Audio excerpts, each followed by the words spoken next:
Can you tell me, are you done? Just 1 minute. I'm literally clicking on the link right now. Sorry. All right, no worries. Let us know.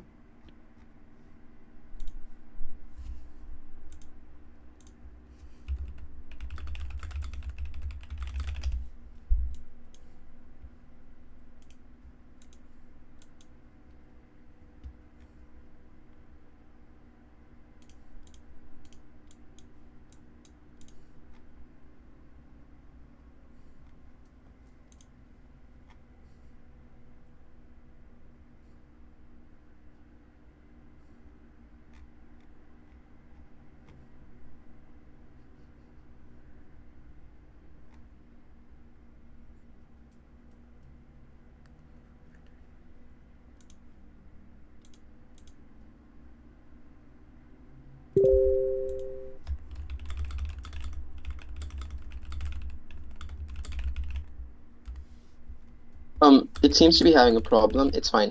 You can start. I'll track on paper. Okay. Cool then. Uh, I think that's fine as long as you're here and you can hear the other speeches. So, we can just start the debate. The motion is very exciting. I welcome Prime Minister to open their speech. Stage is yours.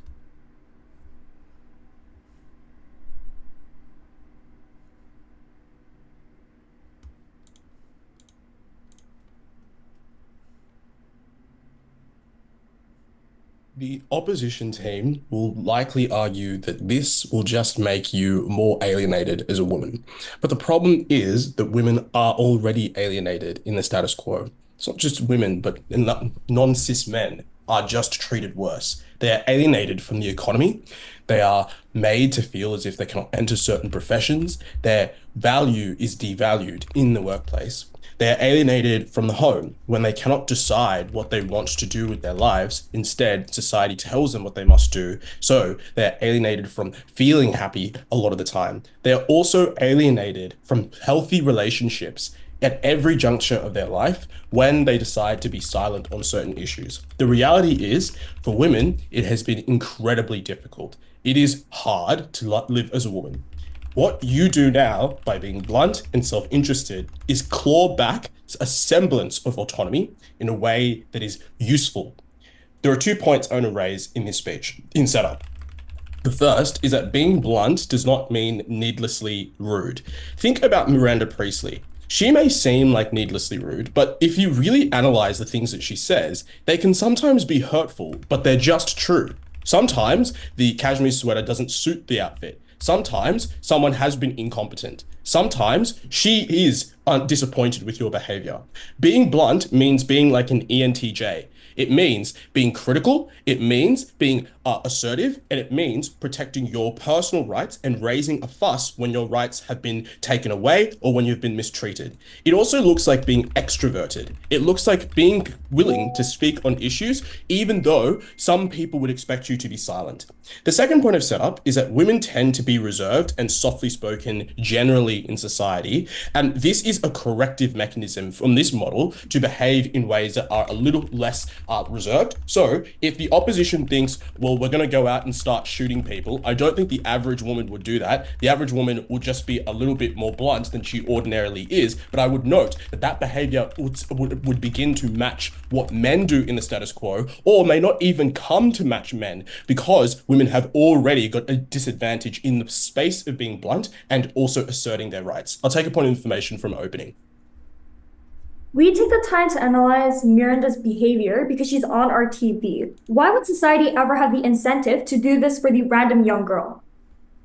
Um, I'll get to that. All right, 3 arguments in this speech. Firstly, on why your workplace and economic position is advantaged. Secondly, on how social health and relationships is improved. And thirdly, on how your mental health is improved. Firstly, on your workplace and economic position. So, when we talk about the workplace and your economic position, we're talking about your job, but we're also talking about the classroom when people go to university. Especially, so specifically, we're talking about professional spaces where women need to advance themselves in order to gain economic standing that is is that they need it in order to gain money. So why is it true that you are able to improve your position? Firstly, you prioritize yourself in your work instead of prioritizing others. For example, a lot of women are pressured, or at the very least feel an obligation to be caring for their colleagues. That is helping their colleagues or helping their manager with a project. But that means that they're pressured to help, but they don't take the credit for that help. And now what you do is that you prioritize yourself. If you have a job that you need to do, you prioritize that instead of someone else's. You do not buy into the type of being helpful and kind and supportive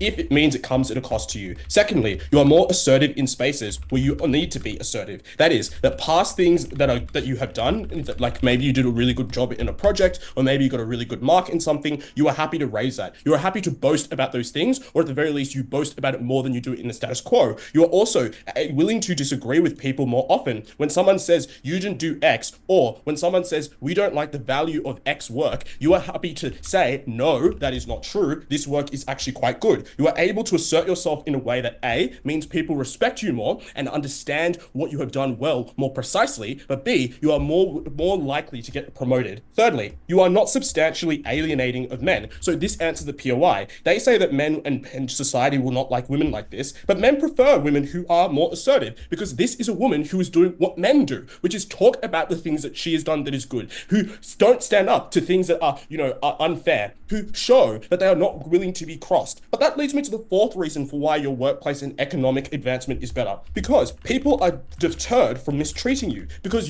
they know you will respond in kind. So it means when someone is deciding whether or not to take money from you or scam you, or whether or not someone is deciding in their workplace to take credit for your work, they know not to do it to you as this specific woman in the motion, because they know you will make a fuss out of it. Whereas the comparative is that you would do nothing, you would sit on your hands and probably be meek about it. Why is this important? One, because women are poorer in the economy. They have lower wage jobs, they have carer responsibilities that take them from the workplace, they have more expenses, they have more sanitary products that they need to buy. Makeup is forced onto them by capitalism, which coerces them into thinking they're ugly and forces them to gain makeup. This means women are just poorer. They have less money than men. It is important that we give them that money. Second, this argument wins the debate because it weighs out any other material concerns, because money is the prerequisite to all good, to all happiness. We would suggest that to the extent that you can promote yourself, that is a benefit. Second argument in this speech on social health and relationships. Why is it true that your social health and relationships are better? Firstly, because you speak up when you are being mistreated. The comparative is that when women are mistreated, they struggle to speak up. Their family relationships pressure them to get married to someone they don't want to be married to. Their romantic relationships allow abuse to occur, which I would note, abuse against a woman actually makes her more economically disadvantaged, which means that not being assertive in your romantic relationships actually hurts you in other parts of relationships. But also, general social interactions like having unsolicited sexual comments. These are things that women are likely to speak up against and protect themselves against. Secondly, people like you more because A, you are more interesting and more opinionated. You are not some, run-of-the-mill woman who just isn't that funny. You're quick and you're witty, you're very blunt, but B, you're also honest with what you say. So people trust you more. People believe that you are not just saying things to make them feel better. So maybe you lose some friends, but you attract different kinds of friends who value honesty. Think of debaters. Third reason why your social relationships are better is because you protect and defend the people you love, like your children. You stand up for them more willingly. You stand up for your loved ones more willingly, as opposed to women who usually allow harm to happen because they don't want to rock the boat. Why is this important? Firstly, people you rely on and love you should be protected, and that is an interest of the actor. But secondly, this is the prerequisite to your mental health. In order to have good mental health, you need to have your relationships be strong, and this protects them. Third argument, your mental health increases just on its own, and the reason is because you feel more self-confident and more self-empowered. You don't feel like a cog in a machine. You're your own agent, and that is something that is able to alleviate the anxiety that most women have, who feel that they need to cater towards men and help people. Now you are independent. That liberates you, and that is freeing. We are Fine. proud to propose. Thank you so much for that fine speech. Next, I call upon the leader of the opposition. Here, here.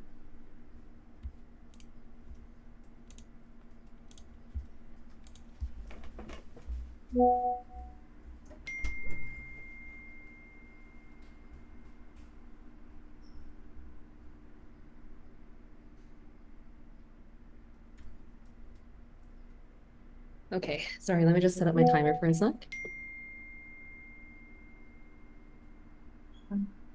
I like my POIs to be given verbally instead of through the chat.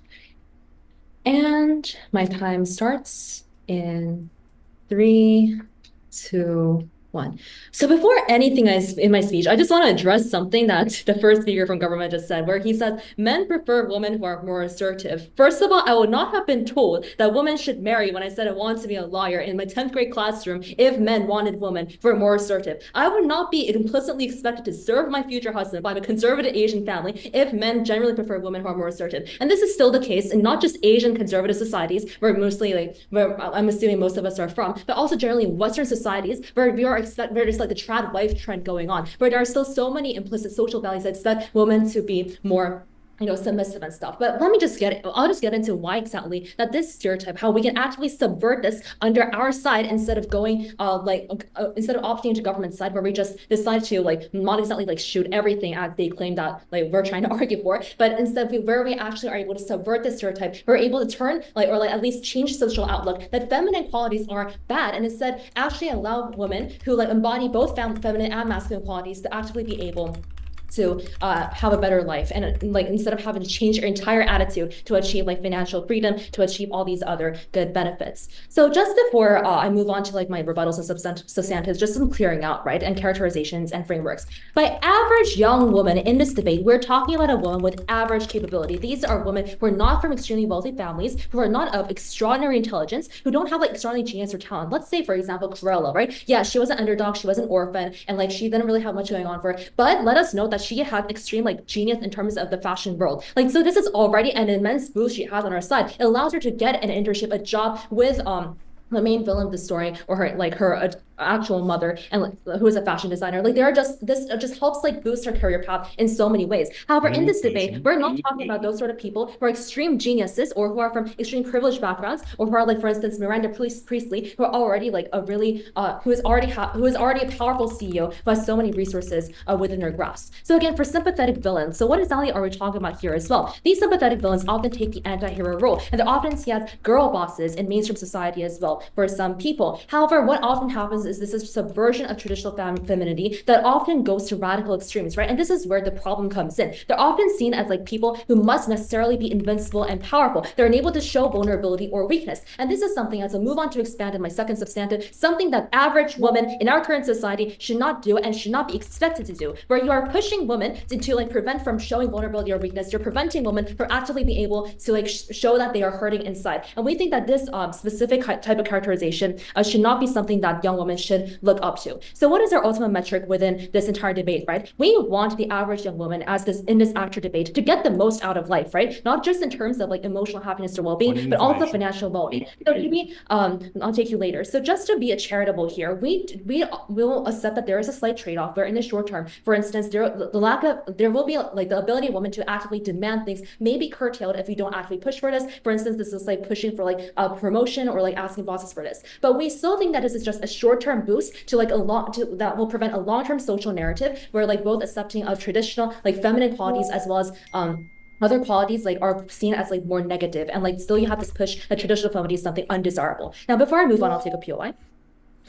Yeah, you do not need to have lots of special talents to do this motion. You can be in retail services and underskilled, and the motion would still apply. Yeah, so exactly. That's what I spent the last 2 minutes explaining about. We believe that if you have this persona and you work in retail, then the most you're gonna be called is the B word, receiver. You'll literally be called someone who's way too demanding, especially given how you outline in your case that women are often expected to be submissive. If one day a woman starts acting like what society perceives, not going to be able to get the impacts you want under your world. So moving on directly to our first substantive, right? So we think first, two arguments I'm going to give throughout this entire speech. First of all, how this entire characterization of the sympathetic villain is generally inaccessible to the average young woman, and secondly, why this is emotionally burdensome, right? So the idea of a sympathetic villain, again, you're able to slight other people and be in a position of power. You don't have enough capability. However, what we're seeing right now, as we clearly defined, is the average young woman does not have the inherent capability to do this just all of a sudden. Because as an average, for instance, intern or someone who works in retail, the most you can do is make coffee that's bitter for your higher ups, and you just have little do little spiteful things. You can't go march up there and be hey, I want a promotion. Hey, I want want like something bigger. Like even if you do so, it's highly unlikely that this will actively happen. And the most you'll be seen as like being pushy and bossy and whatnot. So what exactly does happen, right? First of all, this minusculizes your efforts to yourself, because even if you think that, oh, like acting this way, acting like a sympathetic villain will make you independent in most choices, there's still some substantial impact to what you do. Why is this the case? 3 specific reasons. Basically in general, like reality, you just cannot be that ruthless. And that's for 3 reasons, right? First of all, again, you don't have enough resources to be that kind of pushy and be that kind of like bossy person that you aspire to be. Secondly,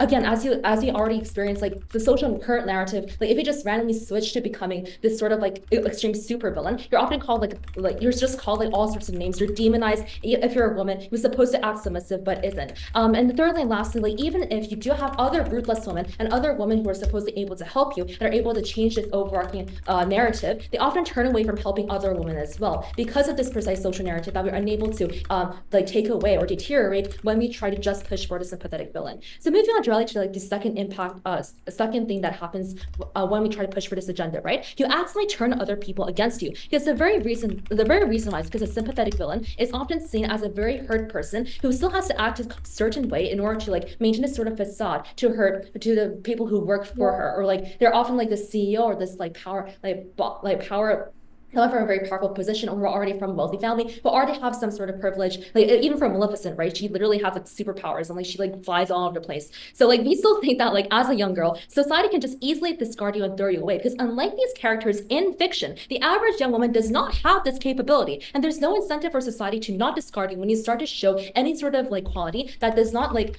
really match like their interests, right? So we think that's also a huge opportunity cost, which we'll actually get into in our second argument. So we think that like overall, like you become like this entire agenda is very emotionally burdensome for like a lot of people, and the reason why is because it just leads to become more isolated and cold. And there's 2 specific reasons to this, right? First of all, what happens under government's world is that you necessarily have to demonize certain traditional feminine qualities. Again, the quality of being vulnerable, or being weak, because having this like image of being like a sympathetic villain also necessitates that you like on the surface you have to appear cold, you have to appear like you don't care about anything, you have to appear ruthless. However, in reality, you need like a mix of both in order to get ahead, because media, let's be honest here, media praises qualities like sympathy. Even for like Prime Minister Jacinda Ardern, she's like seen as like nurturing, and like of course in order to like, of course there are other like examples out there who like also embody masculine qualities as well, but just within media we still think that overall this mixture of both qualities is necessary. And there's also the social narrative that they push under government side that masculine qualities become better, which our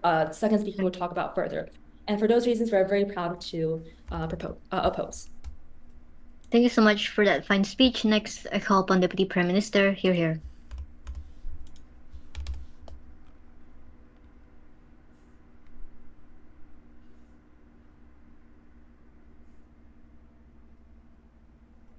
Am I visible and audible? You are. Awesome. Give me a second to organize my papers.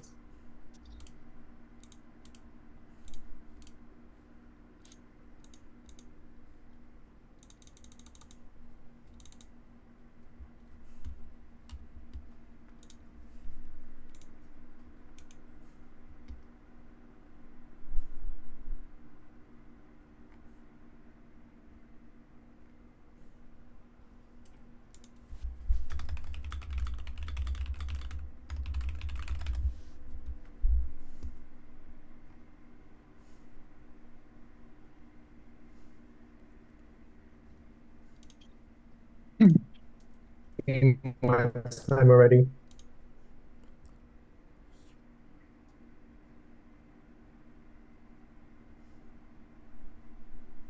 I'm curious why we see Miranda from Devil Wears Prada as so annoying, because plenty of male characters all around the world do the exact same things she does. She tells banter, she tells jokes, she's willing to be honest with her friends, she's willing to take the piss out of people. What happens in the status quo is women, for doing very normal things, are called a bitch and are called blunt. Yes, maybe in our worst case, we alienate some people, but opposition bench provides no solution to the problem. Yes, you're an average woman, but every woman who is currently a CEO is like Miranda Priestly. How do you think she became a CEO? Because she raised her hand at work, because she was assertive about her group project, because she did not let men talk over her in the classroom. Yes, not all women will ever be able to break free from the patriarchy and the chain, but sitting where you are and being docile is not a solution. Never prove why they can subvert the norm in that speech. Willow has a delta in this debate, so proud to propose.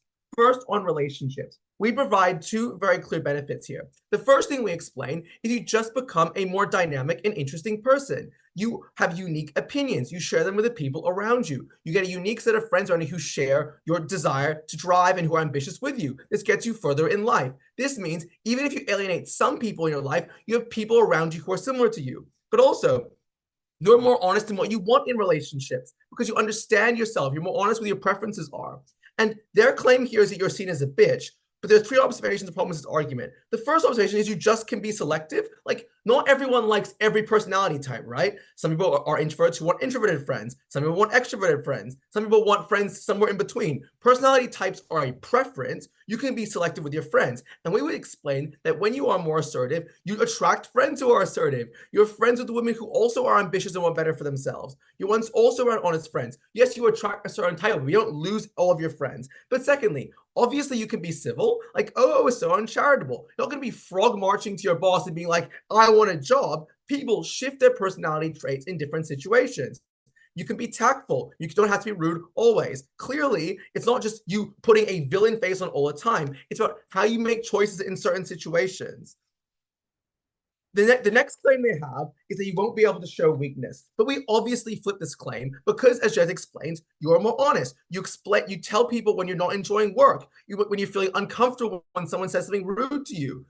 This is obviously you showing your weakness and saying, look, this is where I am uncomfortable. On their side, you just hide. You don't share when you're uncomfortable. You don't share when someone's treating you badly. So that's much worse on their side. And OO says this is a burden, but it's obviously a burden on their side because it's a burden to hide your emotions. It's a burden to say that, I don't want to say them because they think I'm a bitch. I'm not going to tell them what I actually believe. That's the real emotional burden facing millions of women today when they sit in the workplace, having their work unacknowledged, having all the hard work thrown away because some man claimed it and they didn't say anything. Obviously, that's the higher burden on them when they're silent.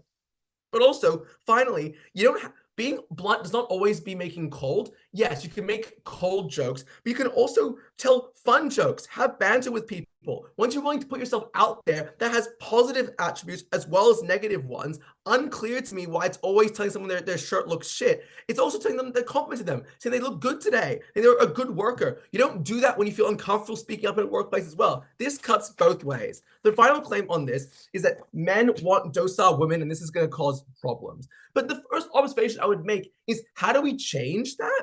Like, women who did not get the vote, did not enter the workforce or get rights for the first time by just sitting on their asses and being like, well, they want docileness, we're not going to do anything. They went to the streets, they went to picket lines and said, actually, we want change, we want to be treated better. That is the benefit on our side. Women who, and I would note that when those movements happened, they were called bitches. It was like, those women out in the streets, they should be at the homes. They're such bitches. They sound so annoying. The very accusations that this OO team puts onto them. And I would say that's worth it. It's worth being called a bitch by some men who are afraid of change. It's worth it because this is the way you get forward in society, even if you piss off people. How do you think people become CEOs as women? It's not by dociling your way through the system. It's by taking those risks in the first place. And yes, sometimes they'll fail, but the harm of that failing is not that big a deal. People don't get promotions all the time. People change workplaces all the time. The question is, how do you get forward in life? Well, the only team that uniquely does that. Next thing I'm going to do in this speech is talk about the economy and staff. And I just want to weigh the analysis we give you from Jez, which is you're just much more visible in your life, and weigh this impact. Because in selective situations, this is the massive delta which gets you forward in life, as I explained before. For example, in a job, actually, I'll take a CEO now if they have something. Yeah, the problem is you can't be tactful when the bad incidents overshadow all of the other good things you say. The problem with this analysis, I just do not think this is how relationships work. Again, you have a selected group of friends around you who don't find it annoying, as I said. And if there's a massive problem, you can just change workplaces. Like if you're moving around in life a lot, it's unclear you're going to be stuck in one situation where one kind of scenario gets above you. Back to my weighing here. In selective situations, being more visible is the delta, right? Think of a job promotion. They have 20 people who might get this promotion. If you don't put your hand up in that room, if you don't march in the boss's office and put yourself forward and say, I've worked for this company for 2 years, I deserve this job promotion. If you don't do that, you won't get it. And the harm on our side is the boss is like, oh, that woman is a bit of a bitch. She won't get the promotion anyway. That's symmetric. You go on your similar job. Or on our side, those moments, you don't let them pass. You take them. That is the massive delta in this debate because it only needs to happen one or twice. Once you are promoted, once you get more money, you get the very security which deals with the rest of OO's harms. It means you can be a bit more of a bitch because at that point you are powerful like OO concedes. So it's the initial steps, the initial situations you need to take advantage of. On their side, women never get promoted. They sit in jobs and carrying responsibilities. They just do not have the ability to do this. But also, we explain explicitly just in no response that people no longer just mistreat you casually. So even if you don't get the massive promotions and the upscaling we explain at Jez, your environment in your work when you're working is much more comfortable because men know that if they attack you, you'll fight back. You'll go to the boss. You'll go to HR. We don't live in a medieval workplace. There are often systems in place to handle complaints, etc. Women don't feel comfortable going to them in the first place. Women who are more assertive are the ones who are not targeted, the ones who are left alone, the ones who men want to work with more because they're seen as more interesting and honest about themselves anyway. Even if we don't prove a delta in people rising up the ranks, we prove a massive delta in how people treat you in your workplace day-to-day life, how people treat you in the playground, and just treat parents as well. There's a massive delta. Their side has no solution. Their worst impact is some people dislike you more. You are a ghost anyway. Vote OG. Thank you so much for that fine speech. Next, I call upon Deputy Leader of Opposition. You're here.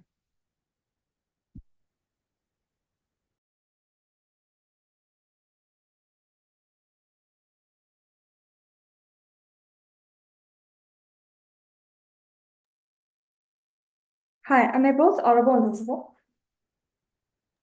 You are. Pronouns she, her. I prefer verbal POIs, and if everyone's ready, I'll be starting my speech in 3, 2, 1. Panel, if women can achieve what they want solely by being more assertive and raising their hand, that's exactly why Ojin and I should win this debate. I really do not want to invoke the I am the young woman in this debate card, but I have to after listening to OG, because OG sounds exactly like the guy in my class who said that female unemployment and job inequality is because they don't raise their hands in the workplace. Wait. Hello? Yeah. Sorry, Yeah. what's happening? Yeah. You were lagging. Or is it me? Oh yeah, it's me. Sorry everyone. Can you turn off your cam? I'm really, really sorry. But my bandwidth is low. Yeah. Yeah, wait, I can turn off my cam. Do you want me to restart my speech or should I just continue? Yeah, just restart your speech. It's only like 30 seconds. Okay. It's kind of awkward to do the intro again, but if everyone's ready, I can start my speech in 3, 2, 1.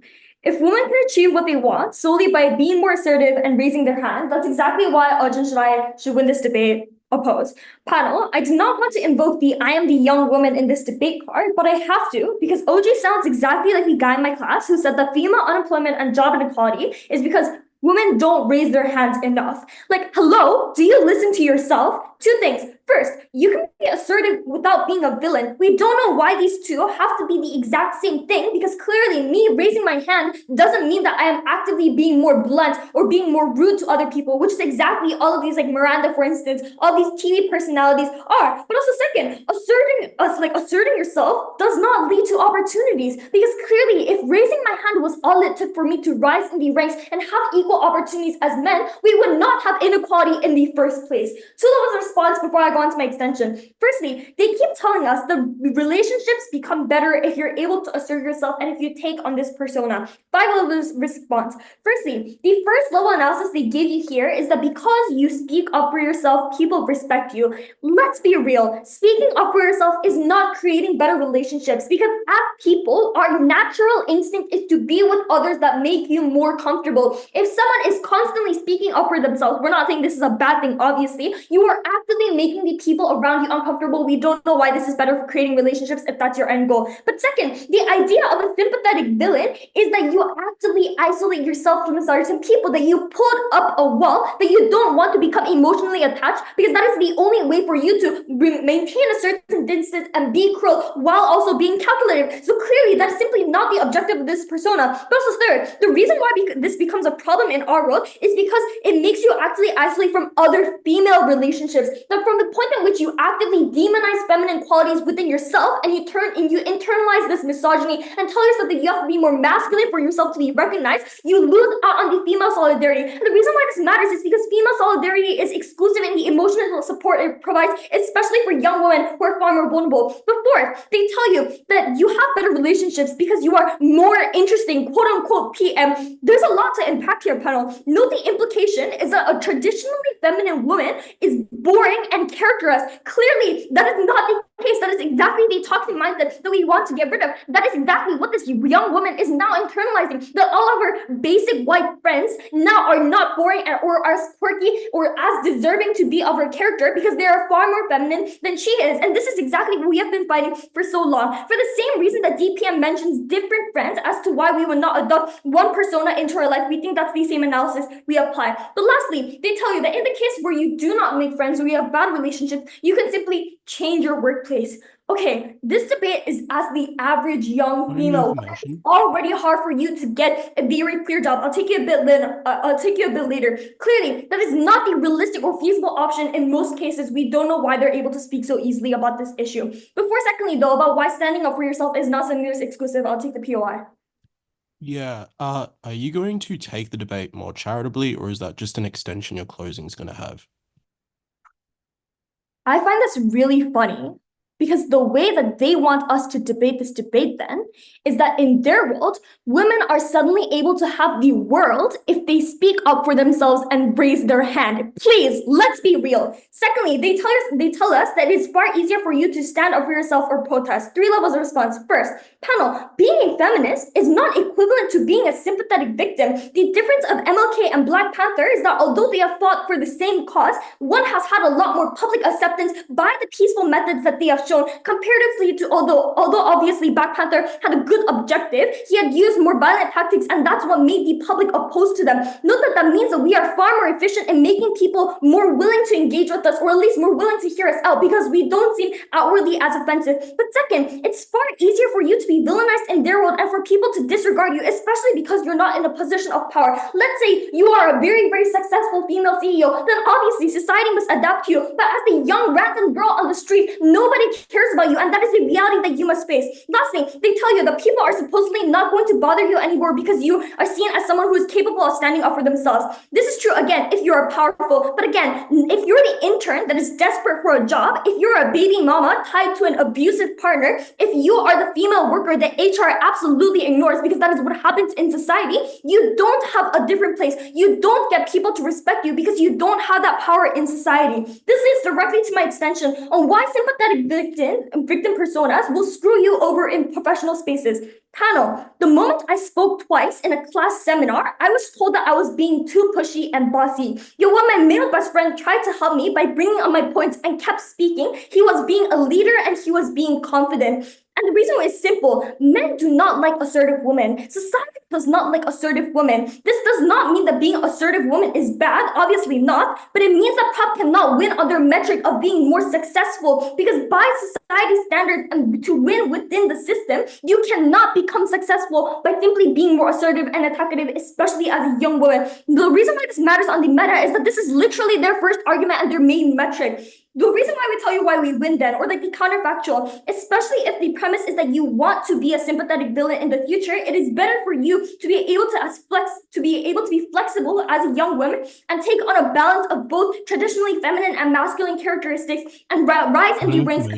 possible. What does this look like? No, thank you. It means that in our world, you are able to weaponize your femininity, that you are able to fold when you want and submit to the system at certain times because you recognize that it is far easier for you if you do submit to a certain extent and rise in the ranks to a better way. And this is why we have things like choice feminism. This is why we have things like lipstick feminism in our current world, because women recognize that yes, there is a patriarchal system, but there's also a way that we can make better use of this. The delta here then is very simple. In our world, powerful women can be powerful sympathetic victims because people have a reason to listen to them. The same reason why we care about where we try to analyze Miranda's actions is because she is a powerful woman and she is on our TV screen. The young woman on the street does not necessarily have the same incentive of society to care about them, and no one sympathizes with them even if they are a sympathetic villain. In our world, even if it is the end achievement for you or the end goal for you to become a sympathetic villain, we are still better in achieving this. The weighing here is that the weighing here that is very simple. It's that we have the ability and liberation to be more flexible. You are able to weaponize your characteristics to your own needs. If you believe that it is more beneficial for you to be more assertive, then sure, you can always be more assertive, but you don't always need to take on the persona of being a sympathetic villain. Sometimes you are able to still embrace your femininity. Sometimes you are able to submit to the system, and that is exactly what will tell you that gets you better in the ranks. Very proud to oppose. Thank you so much for that fine remarks. Now we move on into the closing bench debate. I welcome government member here.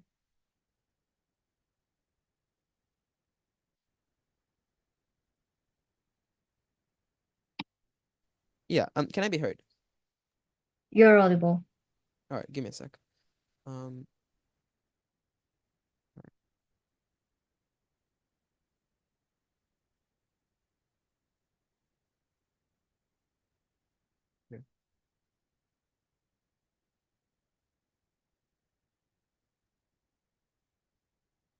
Top half is stuck in a muddy fight about whether your practical material outcomes become a lot better. On closing government, we say screw it. Maybe you have worse outcomes in life, but you feel a lot better as a consequence. I'm going to prove this in my extension. Before that, I want to engage with the opening opposition argument that OG never bothers engaging with about how you scared to be vulnerable and scared for you to feel tough.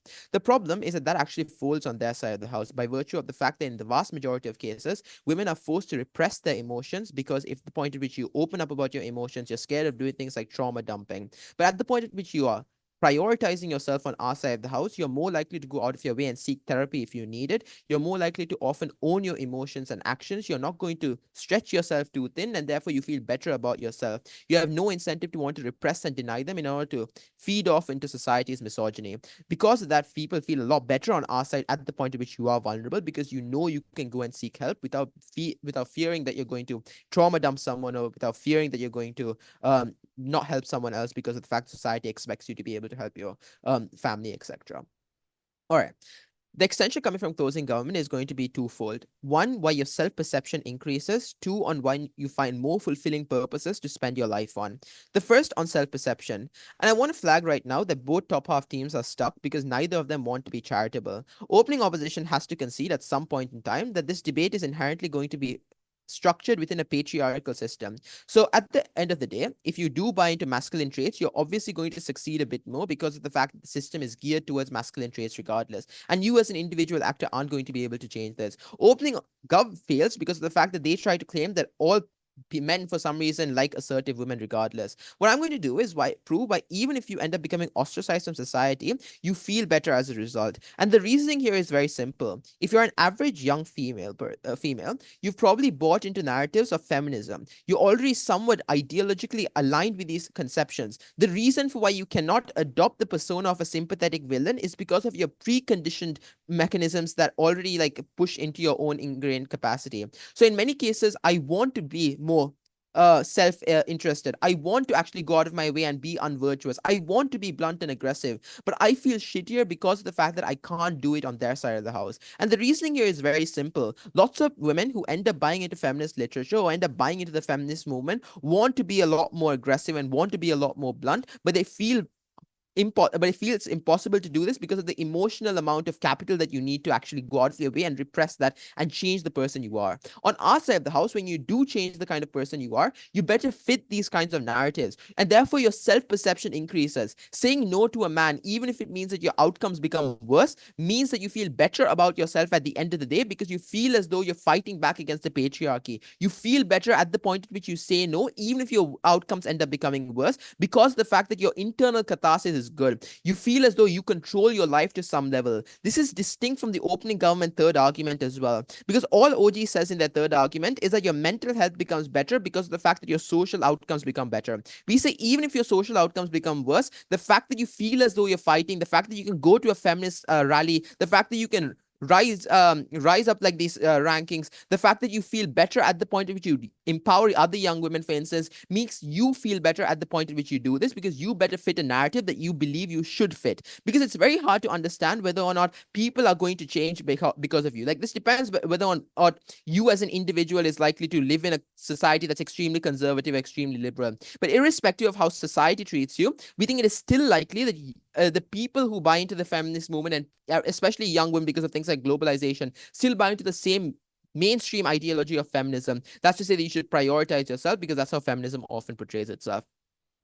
Why is self-perception uniquely a winning argument? Because I want to flag quite importantly here that the vast majority of women end up getting catharsis when they end up doing this, and this catharsis is often transcendental. Opening government's mechanism is that your social conditions change, your material conditions change, and they say this is the prerequisite to accessing happiness. But the vast majority of people who end up achieving some level of material success, even if they do buy into a feminist idea, as OO says they can, still feel very empty at the top because of the fact that there are channeling mechanisms which tell you that you should be more masculine. They tell you that you should prioritize yourself more, etc. And you feel worse off when you cannot prioritize yourself, but you're expected, but you hold yourself to this standard. But this also takes out opening opposition's mechanism about alienation, because maybe it is true that certain fragments of society alienate you, but the fact that they alienate you makes you feel liberalized at the point at which you feel as though you're fighting against a force. At the point at which more people alienate you, you feel more conquered in the cause that you're fighting against, and therefore people become more assertive, people become more self-assured, etc., because all the preconditioned mechanisms required for you to be assertive are now validated, and therefore people feel better as a result.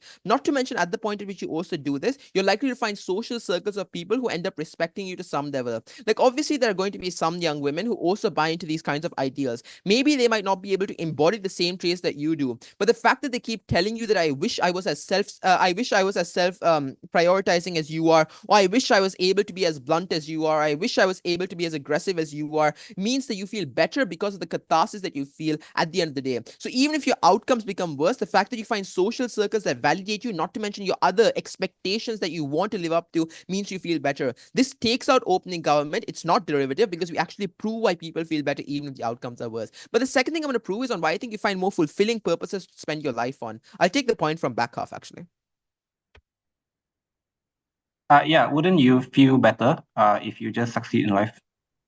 No, because most people who succeed in life, even if you're able to live in a pool, for instance, these things are often very fleeting for you. When you feel as though you're fighting a force, you feel as though you have meaning in your life. Like, the problem is that money isn't an adequate meaning mechanism for most people. But fighting against something is an adequate meaning mechanism. This gives you longer catharsis and longer fulfillment in the long run. Money is not the precondition. Opening government's weighing metric is wrong here. Second extension, why do you find more fulfilling purposes to spend your life on? Like, in the vast majority of cases, opening government's case is largely reliant upon you going into the workplace and then you going and succeeding within the workplace. But they never analyze why you're going to seek out work that's actually good for you, or you seek out things that are more fulfilling for you. And the reasoning here is very simple. If you're someone who believes that I should focus on myself, I'm likely to go out of my way and find people and find communities that also do the same thing, because I still prioritize the people around me to some level. So if I feel as though I'm uncomfortable in a specific company, I'm going to move to another company, and therefore I find better purposes there. Maybe I lose on the economic front that OG argues, but we at least feel better by virtue of you finding the community that matters to you, as opposed to on the comparative you never being able to find this community. But the second reason for why this happens is that you're often able to go out of your way and participate in things like protest and social movement. You're often able to do so, and you feel catharsis at the point at which you do it, as opposed to your family telling you should stay home and not protest, for instance. For all of those reasons, we give people meaning. We don't give them material well-being, but at least they have a purpose in life. Very proud to win on closing. Thank you so much for that fine speech. Next, I call upon member of opposition. Here, here. All right.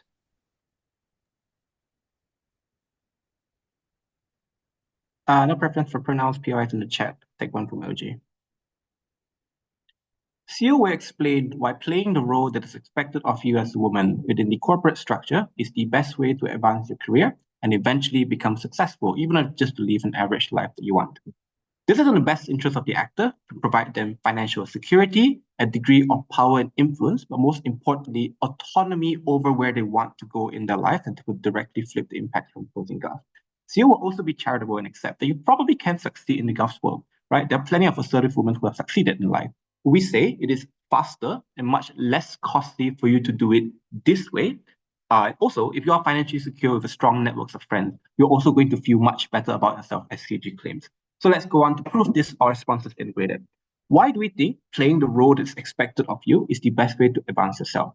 The unfortunate reality is that the corporate paces are often dominated by men who like to blow hot air and expect women to listen meekly. But today's day and age do show clear signs of positive trends for acceptance and support of women. We have strong norms of diversity, equity, and inclusion that's enforced by HR. You can report cases of harassment discreetly.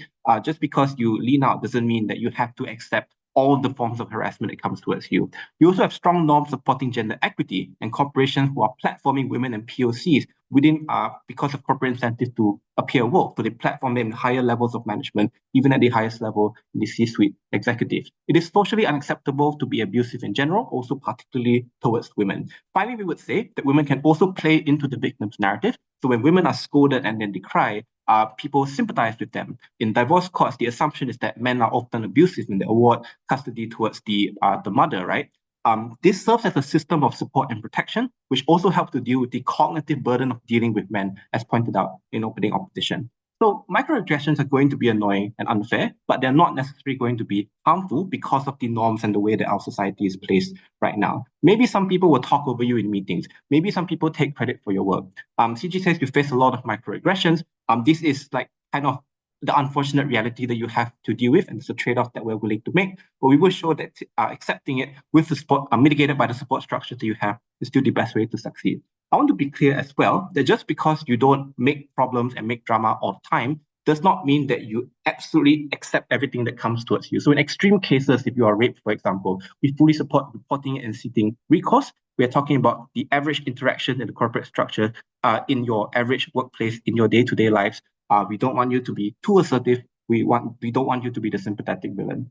So if you play the role that's expected of you, and here's where the extension, I think, truly goes beyond what we hear from opening opposition. One, people tend to like you. So this looks like colleagues who can depend on you for help because they know that you're willing to talk to them and help them out. Managers know you make them look good to the higher ups because you don't claim credit for work that they may have asked you to do. Project leaders know they can rely on you to do good work, right?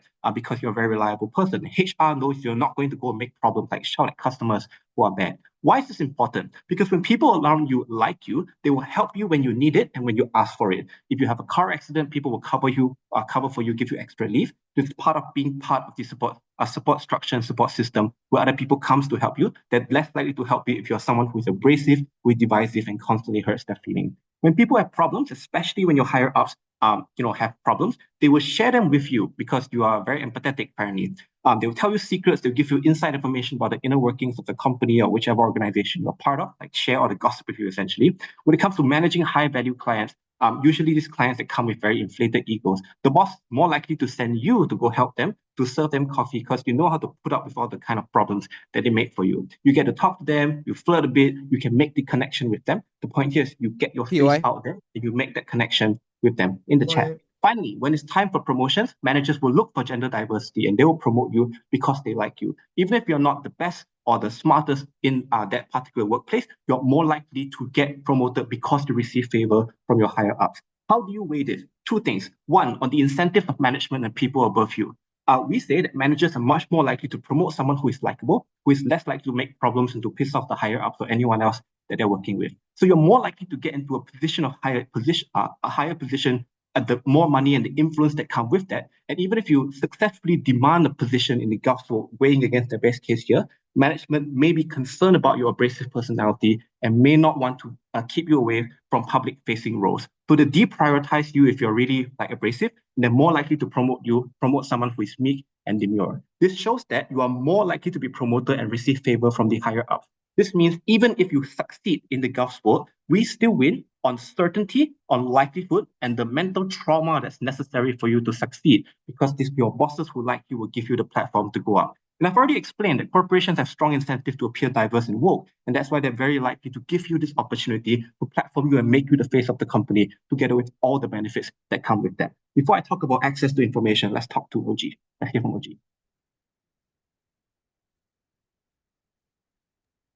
Oh, Yeah. sure. Your claim is that people will be liked and get promotions, but there are only very few promotions. People who stand out are the ones who get promotions, and obviously that's how you get promotions on both worlds. Yep. So I'm talking about playing the diversity card here. Corporations want to appear woke. They want to platform women, and if your management likes you, they know you can deal with high value clients. And by the way, being meek has nothing to do with being bad at your job. You can also be really good. All these things means you are more likely to succeed if you don't piss the people off above you. That's the principle we're running on.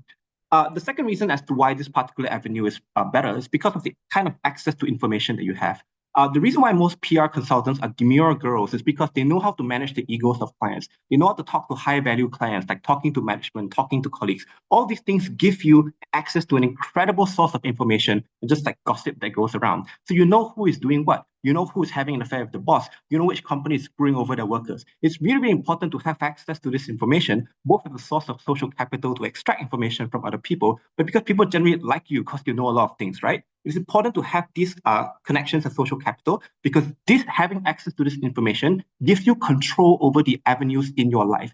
This gives you access to opportunities. You can jump to a better company because the position has just opened up and someone told you about it. You can connect people together because you talk to a lot of C-suite executives and you know who likes what and who's doing what. Compared to being an anti-hero, when people are scared to tell you things because they're scared you will blab it, or scared you will make problems or make drama with HR, for example, you are less likely to get access towards this information. TG says you can do things that best serve your purpose. This argument or this impact shows why you're more likely to be able to do what you want when you get into that position of power. As an average woman, we show you how we do better with capital and power. Unfortunately, as much as we say it, the world is not yet ready to platform the assertive woman. To succeed in a patriarchal world, women need to play smart, not hard. Thank you so much for that fine speech. Next, I call upon Government Whip. Here. Yeah, just give me 2 seconds.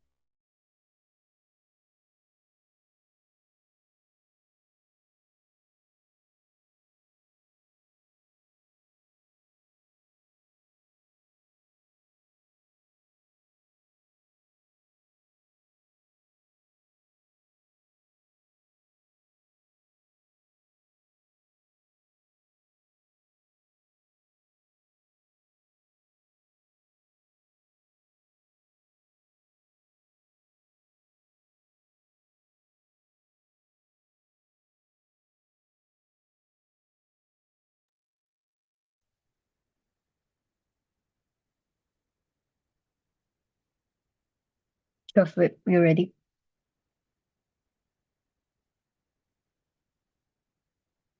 Yeah, okay. If I'm clear and audible. You are. Yeah, okay. I'd start my speech in the reverse count of 3, 2, 1. Go. The reason Black people aren't slaves in society anymore is because they became self-oriented and stopped caring about social perceptions. We think that is the only way you actually gain self-actualization. It is likely that the same Black slave that retaliated felt better in life later on, even if he probably failed the worst-case scenario, that he wasn't living his life in a way that someone else wanted him to, and he at least tried to the maximum of his own ability to be able to retaliate and gain self-benefit. We think at that point of time, gain self-actualization, we think that is the most important metric in this debate, which is why we every other mentioned this debate. But how's my speech going on? Fancy weighing over OG, then OO, then OO, then CEO, right? OG then. Why is purpose, catharsis, and fulfillment more important than material well-being, which every other bench talks about? Young women derive intrinsic motivation, satisfaction, allowing people to feel like their life has some purpose. You meet the expectations that you would ideally place on yourself and want from yourself. 2, money is important, but on both sides, women are likely to be at the worst, at the very worst in the middle class and have some money. OG never proves what additional material well-being that they get is meaningful relative to the middle class lifestyle most women will live on O. We think the comparative is on their side house, you're likely to be bossed around by the rest of the chair people even if you make it to the CEO position, you're likely to be bossed around by the rest of the people on the board. We don't think that's some material benefit which you gain and gain self-actualization from something like that. We don't think going on vacation 3 times a year as opposed to 1 time a year gives you true happiness because you feel desensitized to it. But the fact that you meet the expectations that you want from yourself is some material benefit we're able to provide all intrinsically. The fact that you can be hostile when you need to be and don't need to feel regret, and the fact that you can call out people and put men in their place gives you catharsis later on in life, knowing that you took the best possible route you could have. But lastly, we also prove why people are going to seek out more fulfilling purposes in life, because you introspect on what's important, and you feel better when you aren't forced to work in a job which forces you to flirt with your clients and sexualize yourself. We think that means in the long term, you're likely to feel much better about yourself because you know you had the choice, you took the maximum, and you tried to the maximum extent of your ability to be able to get a better life for yourself, and you don't have to feel bad about it later in the future. This gives you the catharsis which OG or any other bench in this debate hasn't proven. Then. I think I get a few claims from the first is that people don't like a certain woman, right? Most people can't reach a stature, and that most people can't reach a stature required to be seen as assertive. We think the scope of assertion is caveated, and we have the fiat to see you're unlikely to always act like Miranda everywhere in the world. You're likely to just voice out your opinions a little bit more. You're still likely to open up to your family and have fun because that gives you material benefit, which we also support, right? But also, I think on the idea of unable to show weakness, we directly flip this when we say that we don't think self-interested actions aren't always we don't think self-interested actions are always to look strong. We think self-interested actions also look like where you go and open up to opt-out mechanisms like a family or friend for the benefit of being consoled. The fact is, in fact, on our side, you're much more likely to do this because you don't think about what someone else is going to look at you as when you open up to them and you look weak against them. But also, you likely to just voice out your opinions. Even if people hate you, you feel good about yourself, and we think that is the maximum benefit any particular actor can gain, any particular actor debate. But also, you'll be attributed to determined that you'll be attributed to bad traits like being bossy and ruthless. The issue is the info explicitly says society understands the premise of these qualities and hardships. This means that these are less likely to be equally as violent as size and asserts, but 2, this means that you might not be so self-interested around friends and all of that, but also you're likely to gain 2 types of validation. 1, from your society, from the people surrounding you, like your family or friends, and Zaki beautifully tells you how this works out, and this gives you some amount of self-actualization as well. But but also you're more likely to use these mechanisms in places like hostile workspaces, in contrast to friends when you go out, right?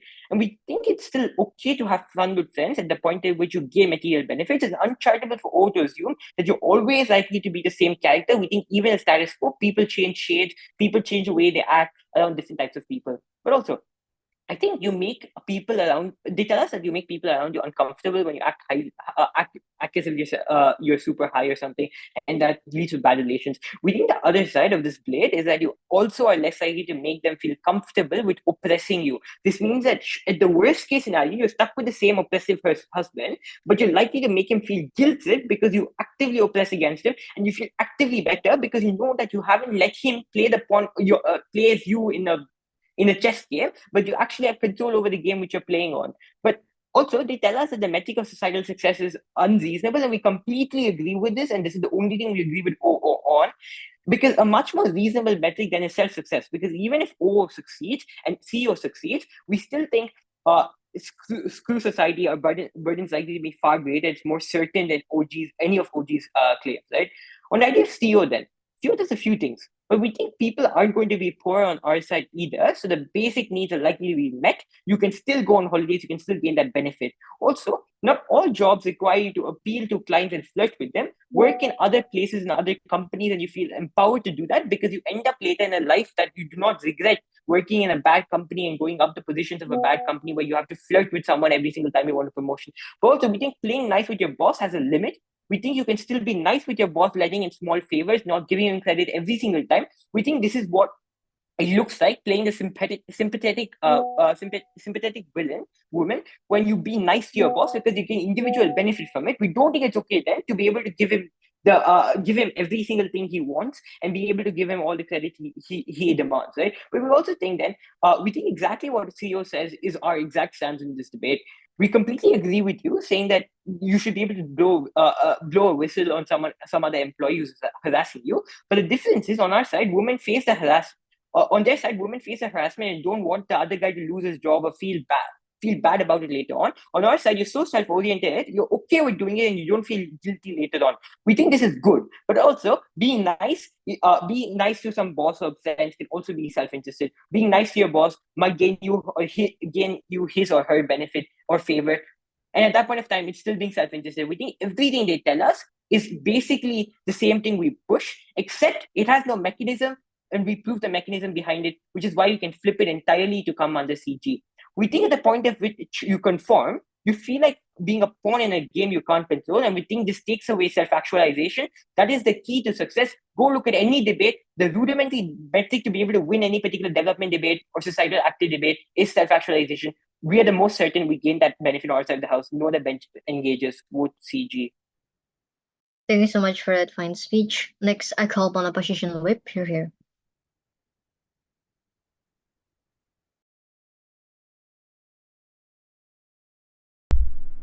Hi all, am I audible? Visible? Hello? You are. Okay.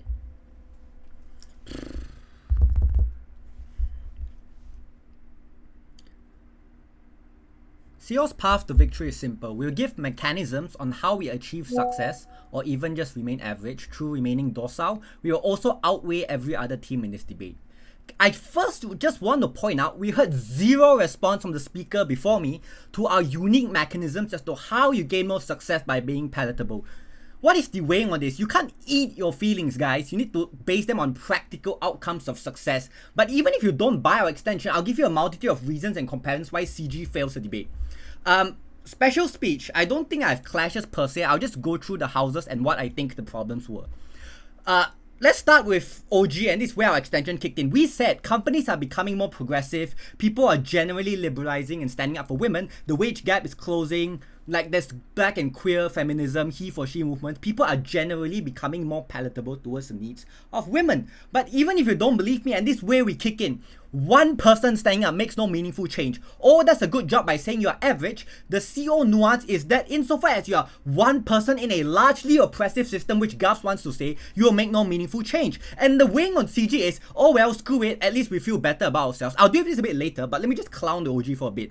So I just want to point out, in response to OG being a little bit soft, they say we can prioritize yourself in your work instead of other people. The necessary outcomes of this, which I think they conveniently forget to mention, are fivefold. One, people blame you for not being a team player. They'll say, oh, I don't think that person knows how to handle a high value client. That person is quite selfish. That person always fights to get all the credit for herself instead of being a team player.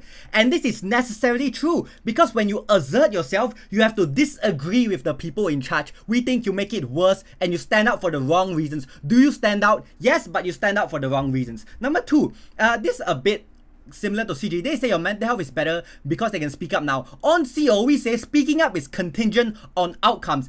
At best, you give one statement, you say, hey, by the way, I did that project, and you get promoted, you get one promotion. After that, every time you speak, people are like, shut up, bitch, you're selfish, you're shit on you'll not get any change. So do we agree with the message from Gov? Yes, but the way it is plated has to be less aggressive, has to be less assertive in the workplace. Number three, they failed the actor angle in this debate. And let's weigh this up. At the point in which you suffer a worse off personal life, it's not about the internal catharsis you get from saying the F word once. It's about the everyday interaction with colleagues who look at you as weird, colleagues who view you as aggressive, who generally keep a wide berth from you. What is the OG response to this? I think they preempt by saying, hey, we can find other people who are similar minded. Factually and on a scale, probably not true. The first thing is, by your own characterization, many people self-silence under the status quo, so it's unlikely where you get more support structure from. We say if you are palatable, more people like you and we win on that metric.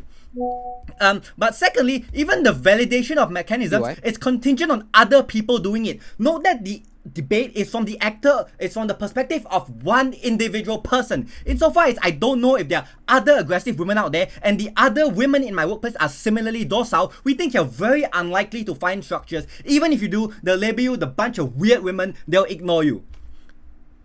Then they say, hang on, you don't have to be aggressive. You can play different roles and be tactful. As I flagged in the POI, people will remember that one time you were rude. And this deals with CG also. They say that as long as you play into the male narrative, people are more likely to like you. What the heck, guys? People don't hate you because of any... people hate you because of your gender intrinsically. That's how bigotry works. At the point in which you give them an incident to latch onto, every time your name comes up or a promotion is due, they point back to that incident and say, hey, there was that one incident where that person was very rude. There was that one incident where somebody, wasn't very nice. So maybe you can say nice things after that, but people always remember the one negative incident, like that time, like some guy called me fat. I'm gonna remember it for the rest of my life and have a bad impression of that guy. What is the OG response to this? They say, wait, that's not a big harm. You can just switch workplaces. What?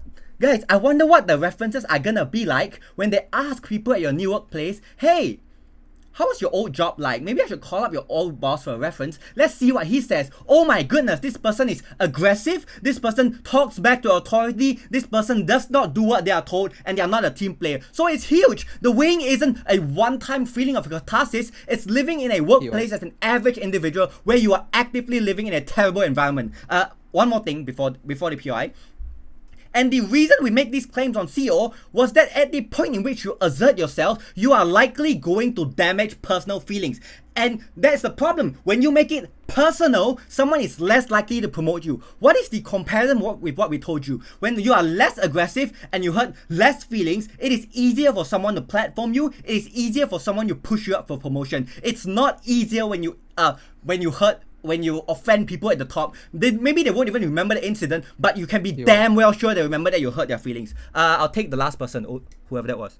Yeah, so at the very worst, you live a middle-class life on either side of the house, but all three benches fail to do is prove what the delta on additional income means. What's the impact of having $300,000, which is speculative, as opposed to $60,000 every year, combined to the guaranteed impact on our side of catharsis? No.